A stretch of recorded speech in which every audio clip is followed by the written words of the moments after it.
ಪ್ರತಿಯೊಬ್ಬ ಕರ್ನಾಟಕ ರಾಜ್ಯದ ಸರ್ಕಾರಿ ನೌಕರರೇ, ನಿವೃತ್ತ ಸರ್ಕಾರಿ ನೌಕರರೇ, ಪಿಂಚಣಿದಾರರೇ, ಅನುದಾನಿತ ನೌಕರರೇ, ಈ ದಿನ ಸರ್ಕಾರಿ ನೌಕರರಿಗೆ ಎಷ್ಟೋ ದಿನಗಳಿಂದ, ಸರ್ಕಾರಿ ನೌಕರರಿರ್ಬೋದು ಅಥವಾ ನಿವೃತ್ತ ಸರ್ಕಾರಿ ನೌಕರರಿರ್ಬೋದು, ಎಷ್ಟೋ ದಿನಗಳಿಂದ ನಿರೀಕ್ಷೆ ಮಾಡ್ತಾ ಇದ್ದಂಥ ಒಂದು ಲಾಭಕರವಾದ ಸುದ್ದಿ ಸಿಕ್ಕಿದೆ. ಈ ಸುದ್ದಿ KSRTC ಚಾಲಕರು, ನಿರ್ವಾಹಕರು, ನೌಕರರ ಬಾಳಿಗೂ ಕೂಡ ವರದಾನವಾಗುವಂತಹ ಒಂದು ವಿಶೇಷವಾದ ಸುದ್ದಿ. ಪ್ರತಿಯೊಬ್ಬರ ಬಾಳಿಗೆ ವರದಾನವಾಗುವ ಭಾರೀ ಲಾಭಕರವಾದ ತೀರ್ಪನ್ನು ಕರ್ನಾಟಕ ಹೈಕೋರ್ಟ್ ನೀಡಿದೆ. ಇದರಿಂದ ಯಾರ್ಯಾರಿಗೆ ಲಾಭ ಆಗತ್ತೆ, ಎಷ್ಟು ಲಾಭ ಆಗತ್ತೆ ಅನ್ನೋದ್ರ ಬಗ್ಗೆ ವಿವರವಾದ ಮಾಹಿತಿಯನ್ನು ತಮ್ಮ ಮುಂದೆ ಶೇರ್ ಮಾಡ್ತೀನಿ. ಈ ಮಾಹಿತಿಯನ್ನು ಶೇರ್ ಮಾಡೋದಕ್ಕಿಂತ ಮುಂಚಿತವಾಗಿ ಯಾರೆಲ್ಲ ಈ ಚಾನಲ್ಗೆ ಸಬ್ಸ್ಕ್ರೈಬ್ ಆಗಿಲ್ಲ, ದಯವಿಟ್ಟು ಕೆಳಗಡೆ ಕಾಣ್ತಾರಂಥ ಸಬ್ಸ್ಕ್ರೈಬ್ ಬಟನನ್ನು ಒತ್ತಿ, ಬೆಲ್ ಐಕಾನನ್ನು ಕ್ಲಿಕ್ ಮಾಡಿ, ಆಲ್ ಅಂತ ಮಾಡಿ. ನೀವು ಫೇಸ್ ಮಾಡ್ತಾ ಇರೋಂಥ ಎಲ್ಲ ಪ್ರಾಬ್ಲಮ್ಗಳನ್ನು ಲೀಗಲ್ ಆಗಿ ಸಾಲ್ವ್ ಮಾಡ್ಕೊಳ್ಳೋಕ್ಕಿರೋಂಥ ಉತ್ತಮ ವೇದಿಕೆ ಸರ್ಕಾರಿ ನೌಕರ ಮಿತ್ರ ಯೂಟ್ಯೂಬ್ ಚಾನಲ್. ಸ್ನೇಹಿತರೆ, ಆಗಲೇ ಹೇಳಿದ ಹಾಗೆ ಸರ್ಕಾರಿ ನೌಕರರು, ನಿವೃತ್ತರಿಗೆ, KSRTC, BMTC ಎಲ್ಲ ಸಾರಿಗೆ ನೌಕರರಿಗೆ ಬಾಳಿಗೆ ವರದಾನವಾಗುವಂತಹ ಒಂದು ಐತಿಹಾಸಿಕವಾದ ತೀರ್ಪನ್ನು ಕರ್ನಾಟಕ ಹೈಕೋರ್ಟ್ ನೀಡಿದೆ. ಜಸ್ಟಿಸ್ ಫಾರ್ ಆಲ್ ಅಂದರೆ ಎಲ್ಲರಿಗೂ ನ್ಯಾಯ. ಸರ್ಕಾರಿ ನೌಕರರಿಗೆ ಎಲ್ಲೂ ನ್ಯಾಯ ಸಿಗದಿದ್ದಾಗ ನ್ಯಾಯಾಂಗದಲ್ಲಿ ನ್ಯಾಯ ಸಿಕ್ಕೇ ಸಿಗತ್ತೆ ಅನ್ನೋದಕ್ಕೆ ಈ ತೀರ್ಪು ಒಂದು ಉದಾಹರಣೆಯಾಗಿ ನೋಡ್ಕೊಬೋದು. ಇದು KSRTC ನೌಕರರ ಬಾಳಿಗೂ ಕೂಡ ಒಂದು ಗಿಫ್ಟ್ ಅಂತಲೇ ಹೇಳ್ಬೋದು. ಸ್ನೇಹಿತರೆ, ಡಿಪಾರ್ಟ್ಮೆಂಟಲ್ ಎನ್ಕ್ವೈರಿಗೆ ಸಂಬಂಧಪಟ್ಟ ಹಾಗೆ ಲೇಟೆಸ್ಟ್ ಅಪ್ಡೇಟನ್ನು ತೀರ್ಪನ್ನು ಕೊಟ್ಟಿದ್ದೀನಿ. ಇಲಾಖಾ ವಿಚಾರಣೆ ನಡೆಸದೆ ನೌಕರರನ್ನು ವಜಾ ಮಾಡುವುದು ಸಹಜ ನ್ಯಾಯದ ಉಲ್ಲಂಘನೆ ಆಗತ್ತೆ. ಇದು ಸಂವಿಧಾನದ ನೈಸರ್ಗಿಕ ನ್ಯಾಯ ತತ್ವದ ಸ್ಪಷ್ಟ ಉಲ್ಲಂಘನೆ ಅಂತ ಹೇಳಿ ಹೈಕೋರ್ಟ್ ಒಂದು ಐತಿಹಾಸಿಕ ತೀರ್ಪನ್ನು ನೀಡಿದೆ. ಅದು ಏನು ವಿಚಾರ ಅನ್ನೋದ್ರ ಬಗ್ಗೆ ವಿವರವಾಗಿ ತಿಳಿಸ್ತೀನಿ. ವಿಡಿಯೋ ಕೊನೆವರೆಗೂ ನೋಡಿ, ಪ್ರತಿಯೊಬ್ಬರಿಗೂ ಶೇರ್ ಮಾಡಿ. ಜಸ್ಟಿಸ್ ಫಾರ್ ಆಲ್, ಎಲ್ಲರಿಗೂ ನ್ಯಾಯ.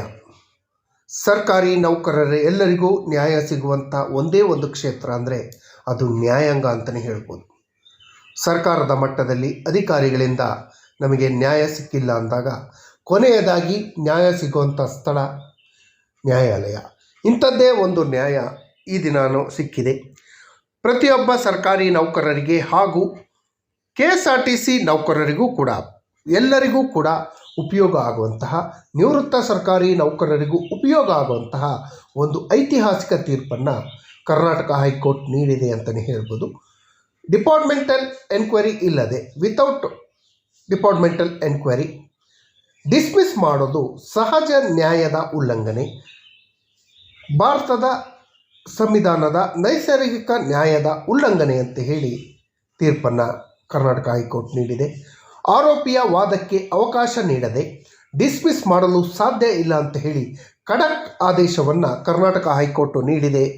ಈ ದಿನ ವಿಚಾರಣೆ ಇಲ್ಲದೆ ದಂಡನಾತ್ಮಕ ವಜಾ ಡಿಸ್ಮಿಸ್ ಮಾಡೋದು, ಪನಿಷ್ಮೆಂಟಲ್ ಡಿಸ್ಮಿಸ್ಸನ್ನು ಅಂಗೀಕರಿಸೋದಿಲ್ಲ ಅಂತ ಹೇಳಿ ದುರ್ನಡತೆ ಆಧಾರದಲ್ಲಿ ಡಿಸ್ಮಿಸ್ ಮಾಡೋದು ಭಾರತ ಸಂವಿಧಾನದ ನೈಸರ್ಗಿಕ ನ್ಯಾಯ ತತ್ವಕ್ಕೆ ವಿರುದ್ಧವಾಗಿದೆ, ನೈಸರ್ಗಿಕ ನ್ಯಾಯ ತತ್ವವನ್ನು ಉಲ್ಲಂಘಿಸಿದಂತೆ ಅಂತ ಹೇಳಿ ಕರ್ನಾಟಕ ಹೈಕೋರ್ಟ್ ಮಹತ್ವದ ತೀರ್ಪನ್ನು ನೀಡಿದೆ.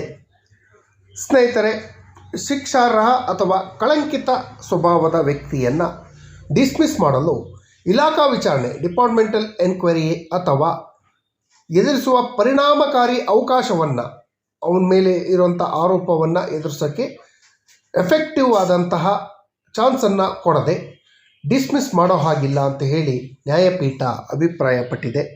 ಒಬ್ಬ ನೌಕರ ಒಮ್ಮೆ ಸರ್ಕಾರಿ ಸೇವೆಗೆ ಸೇರಿದ ನಂತರ ಆತನ ವಿರುದ್ಧ ದುಷ್ಕೃತ್ಯದ ಆರೋಪ ಹೊರಿಸಲಾಗಿದ್ದರೆ ಮತ್ತು ಇಲಾಖಾ ವಿಚಾರಣೆಯಂತಹ ನೈಸರ್ಗಿಕ ನ್ಯಾಯದ ತತ್ವವನ್ನು ಪಾಲಿಸದೆ ಡಿಸ್ಮಿಸ್ ಮಾಡಿದ್ರೆ, ಈ ಆದೇಶವನ್ನು ಅಂಗೀಕರಿಸಲ್ಪಟ್ಟಿದ್ದರೆ ಡಿಸ್ಮಿಸ್ ಆದ ಆದೇಶವನ್ನು ಸಹ ಉಳಿಸಲು ಸಾಧ್ಯವಿಲ್ಲ, ಡಿಸ್ಮಿಸ್ ಆದೇಶವನ್ನು ತಕ್ಷಣ ರದ್ದುಪಡಿಸ್ಬೋದು ಅಂತ ಹೇಳಿ ನ್ಯಾಯಪೀಠ ತಿಳಿಸಿದೆ. ಅರ್ಜಿದಾರರ ತಂದೆ KSRTCಯಲ್ಲಿ ಭದ್ರತಾ ಸಿಬ್ಬಂದಿಯಾಗಿ ಸೇವೆಯಿಂದ ವಜಾಗೊಳಿಸಿದ್ದಕ್ಕಾಗಿ ವಾಯುವ್ಯ ಕರ್ನಾಟಕ ರಸ್ತೆ ಸಾರಿಗೆ ನಿಗಮವು 13/12/2024 ಹೊರಡಿಸಿರುವಂಥ ವಜಾ ಆದೇಶವನ್ನು ಪ್ರಶ್ನಿಸಿ ಸಲ್ಲಿಸಲಾದ ರಿಟ್ ಅರ್ಜಿಯನ್ನು ನ್ಯಾಯಪೀಠ ವಿಚಾರಣೆ ನಡೆಸ್ತಾ ಇತ್ತು. ಈ ಸಮಯದಲ್ಲಿ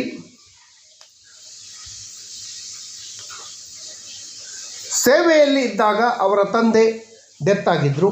ನಂತರ ಅರ್ಜಿದಾರರು ಅನುಕಂಪದ ಆಧಾರದಲ್ಲಿ ನೇಮಕಾತಿ ಮಾಡಿಕೊಳ್ಳಲಾಯಿತು. ಸೇವೆಯಲ್ಲಿದ್ದಾಗ ಅರ್ಜಿದಾರರ ವಿರುದ್ಧ ಸುಳ್ಳು ಶೈಕ್ಷಣಿಕ ದಾಖಲಾತಿ ಎಜುಕೇಷನಲ್ ರೆಕಾರ್ಡ್ಸನ್ನು ತೋರಿಸಿದರೆ ಅಂತ ಹೇಳಿ ಆರೋಪವನ್ನು ಮಾಡಿ ಸೋಕಸ್ ನೋಟಿಸನ್ನು ಕೊಡಲಾಗಿತ್ತು. ತರುವಾಯ ಆಕ್ಷೇಪಾರ್ಹ ಆದೇಶದ ಮೂಲಕ ಸೋಕಸ್ ನೋಟಿಸ್ನ ಉತ್ತರವನ್ನು ಪಡೆಯದೆ ಆದೇಶದ ಮೂಲಕ ಸಂಬಂಧಿಸಿದ ಸೆಮಿಸ್ಟರ್ ಪರೀಕ್ಷೆಗೆ ಹಾಜರಾಗಿಲ್ಲ, ತಪ್ಪಾಗಿ ಪ್ರತಿನಿಧಿಸುವ ಮೂಲಕ ನೇಮಕಾತಿಯೇ ಪಡೆದುಕೊಳ್ಳಲಾಗಿದೆ ಅಂತ ಹೇಳಿ ಗಂಭೀರ ಆರೋಪವನ್ನು ನಿಗಮವು ಅವರನ್ನು ಸೇವೆಯಿಂದ ಡಿಸ್ಮಿಸ್ಸನ್ನು ಮಾಡಿತ್ತು.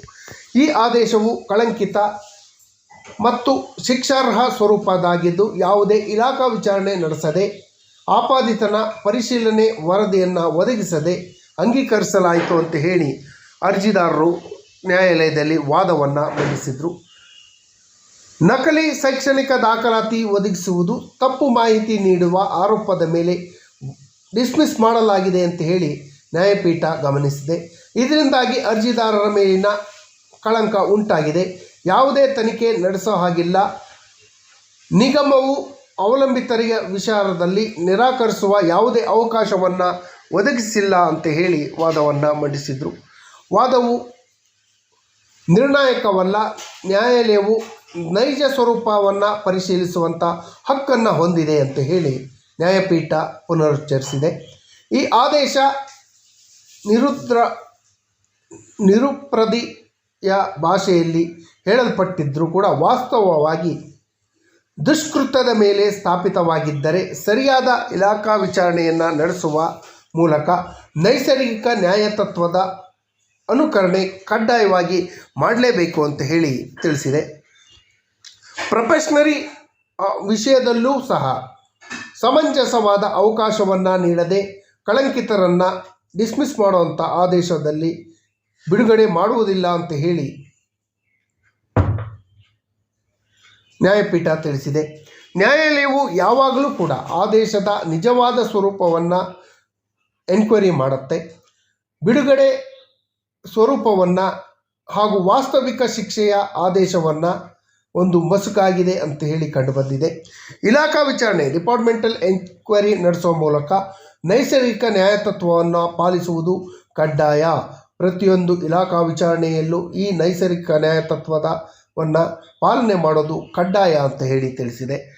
ಈ ತತ್ವವನ್ನು ಅನುಸರಿಸಿ ನೈಸರ್ಗಿಕ ನ್ಯಾಯತತ್ವವನ್ನು ಅನುಸರಿಸಿ ನ್ಯಾಯಾಲಯವು ಆಕ್ಷೇಪಾರ್ಹ ಆದೇಶವನ್ನು ಸರಳ ಬಿಡುಗಡೆ ಅಲ್ಲ, ಬದಲಾಗಿ ದುಷ್ಕೃತ್ಯದ ಮೇಲೆ ಶಿಕ್ಷಾರ್ಹ ರೂಪದಲ್ಲಿ ವಜಾಗೊಳಿಸಲಾಗಿದೆ ಅಂತ ಹೇಳಿ ಅಭಿಪ್ರಾಯವನ್ನು ಪಟ್ಟಿದೆ.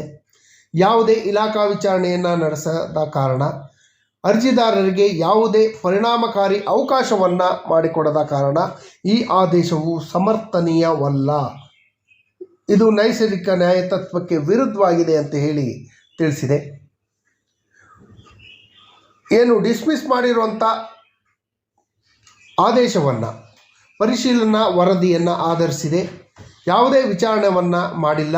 ಅರ್ಜಿದಾರರಿಗೆ ವಿಚಾರಣೆಗೆ ಯಾವುದೇ ಪರಿಣಾಮಕಾರವಾದಂಥ ಚಾನ್ಸನ್ನು ನೀಡಲಾಗಿಲ್ಲ. ಆದೇಶವು ಕಳಂಕಿತ ಹಾಗೂ ಶಿಕ್ಷಾರ್ಹ ಸ್ವರೂಪದಾಗಿದೆ ಅಂತ ಹೇಳಿ ನ್ಯಾಯಾಲಯ ಗಮನಿಸಿದೆ. ಅದರಂತೆ ರಿಟ್ ಅರ್ಜಿ ಅಂಗೀಕರಿಸಲಾಗಿದೆ. 13/12/2024 ಹೊರಡಿಸಿದ್ದಂಥ ಡಿಸ್ಮಿಸ್ ಆದೇಶವನ್ನು ನ್ಯಾಯಪೀಠ ರದ್ದುಪಡಿಸಿದೆ ಮತ್ತು ಅರ್ಜಿದಾರರನ್ನು ಪುನಃ ಕೆಲಸಕ್ಕೆ ಸೇರಿಸ್ಕೊಬೇಕು ಅಂತ ಹೇಳಿ ಖಡಕ್ ಆದೇಶವನ್ನು ಹೈಕೋರ್ಟ್ ನೀಡಿದೆ. ಸಂಜು ಕುಮಾರ್ ವಿರುದ್ಧ ವಿಭಾಗೀಯ ನಿಯಂತ್ರಕರು, ವಾಯುವ್ಯ ಕರ್ನಾಟಕ ರಸ್ತೆ ಸಾರಿಗೆ ನಿಗಮ ಹಾಗೂ ಅಧೀನ ಕರ್ನಾಟಕ ಹೈಕೋರ್ಟ್ನ ರಿಟ್ ಅರ್ಜಿ ಸಂಖ್ಯೆ 10-53/2025 SKSRTC ಪ್ರಕರಣದಲ್ಲಿ ಈ ಐತಿಹಾಸಿಕವಾದ ಒಂದು ತೀರ್ಪನ್ನು ಹೈಕೋರ್ಟ್ ನೀಡಿದೆ ಅಂತಲೇ ಹೇಳ್ಬೋದು. ಈ ಹಿಂದೆ ನಾನು ಹಲವಾರು ಬಾರಿ ಇಲಾಖಾ ವಿಚಾರಣೆಗೆ ಸಂಬಂಧಿಸಿದಂಥ ವಿಡಿಯೋಗಳನ್ನು ಮಾಡಿದ್ದೀನಿ. ಸರ್ಕಾರಿ ನೌಕರರಿಗೆ, ನಿವೃತ್ತ ಸರ್ಕಾರಿ ನೌಕರರಿಗೆ, ಪಿಂಚಣಿದಾರರಿಗೆ ಕೂಡ ಉಪಯೋಗ ಆಗುವಂತಹ ವಿಡಿಯೋಗಳು. ಕೆಲವೊಬ್ಬ ಸರ್ಕಾರಿ ನೌಕರರು ಕರ್ತವ್ಯದಲ್ಲಿದ್ದಂಥ ಸಮಯದಲ್ಲಿ ಏನೋ ದುಷ್ಕೃತ್ಯಗಳಾಗಿದ್ದರೆ ಆ ದುಷ್ಕೃತ್ಯದ ಆಧಾರದಲ್ಲಿ ಅವರು ಡಿಸ್ಮಿಸ್ ಆದ ನಂತರ ಅವರನ್ನು ಇಲಾಖಾ ವಿಚಾರಣೆ ಮಾಡಿ ಅವರ ಪೆನ್ಷನನ್ನು ರದ್ದುಪಡಿಸುವಂಥ ಹಲವಾರು ಉದಾಹರಣೆಗಳನ್ನು ನಾವು ನೋಡಿದ್ದೀವಿ. ಇದಕ್ಕೆ ಯಾವುದಕ್ಕೂ ಅವಕಾಶ ಇಲ್ಲ. KCSR ನಿಯಮ 214 ಪ್ರಕಾರ ರಿಟೈರ್ಡ್ ಆಗಿ 4 ವರ್ಷದ ನಂತರ ಯಾವುದೇ ಇಲಾಖಾ ವಿಚಾರಣೆಗಳನ್ನು ನಡೆಸುವಂತಿಲ್ಲ ಅಂತ ಹೇಳಿ ನ್ಯಾಯಾಲಯ ತೀರ್ಪನ್ನು ನೀಡಿತ್ತು. ಆ ತೀರ್ಪಿನ ವಿಡಿಯೋಗಳನ್ನು ಮಾಡಿ ಹಾಕಿದ್ದೀನಿ. ಪ್ರತಿಯೊಬ್ಬ ಸರ್ಕಾರಿ ನೌಕರರಿರ್ಬೋದು, KSRTC, BMTC ನೌಕರರಿರ್ಬೋದು, ನಿವೃತ್ತ ನೌಕರರಿರ್ಬೋದು, ನಿಮಗೆಲ್ಲರಿಗೂ ಒಂದು ಮನವಿ, ದಯವಿಟ್ಟು ಇಲಾಖಾ ವಿಚಾರಣೆಗಳು ಅಂದ್ರೇನು, ಯಾವ ರೀತಿ ಇಲಾಖಾ ವಿಚಾರಣೆಯನ್ನು ಎದುರಿಸಬೇಕು, ಇಲಾಖಾ ವಿಚಾರಣೆಯಲ್ಲಿ ನೈಸರ್ಗಿಕ ನ್ಯಾಯತತ್ವಗಳನ್ನು ಯಾವ ರೀತಿಯಲ್ಲಿ ಉಪಯೋಗಿಸಬೇಕು ಅನ್ನೋದ್ರ ಬಗ್ಗೆ ಹಲವಾರು ವಿಡಿಯೋಗಳನ್ನು ಈ ಚಾನಲ್ನಲ್ಲಿ ಮಾಡಿ ಹಾಕಿದ್ದೀನಿ. ದಯವಿಟ್ಟು ಆ ವಿಡಿಯೋಗಳನ್ನು ನೋಡಿ. ಈ ಮಾಹಿತಿ ತಮಗೇನಾದರೂ ಇಷ್ಟ ಆಗಿದ್ದರೆ ದಯವಿಟ್ಟು ಕೆಳಗಡೆ ಕಾಣ್ತಾರಂಥ ಸಬ್ಸ್ಕ್ರೈಬ್ ಬಟನನ್ನು ಒತ್ತಿ ಬೆಲ್ ಐಕನನ್ನು ಕ್ಲಿಕ್ ಮಾಡಿ ಆಲ್ ಅಂತ ಮಾಡಿ ಈ ಚಾನಲ್ಗೆ ಜಾಯಿನ್ ಆಗಿ. ಧನ್ಯವಾದಗಳು. ಜೈ ಹಿಂದ್, ಜೈ ಕರ್ನಾಟಕ ಮಾತೆ. ಪ್ರತಿಯೊಬ್ಬರಿಗೂ ಶೇರ್ ಮಾಡಿ.